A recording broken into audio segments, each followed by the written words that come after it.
आज है हमारे पोल्ट्री फार्म का डे 5। आज हमने चिक्स को थोड़ी और ज़्यादा जगह दी है और ये जगह देने का तरीका मैं आपको बता देता हूँ। हर तीसरे और चौथे दिन चिक्स को थोड़ी थोड़ी जगह बढ़ाते रहिए।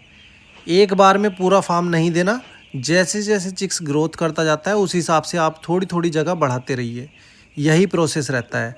अभी ये फीडर हमारे नीचे रखे थे तो चिक्स फीड को इधर उधर बिखेर रहे थे ज़्यादा।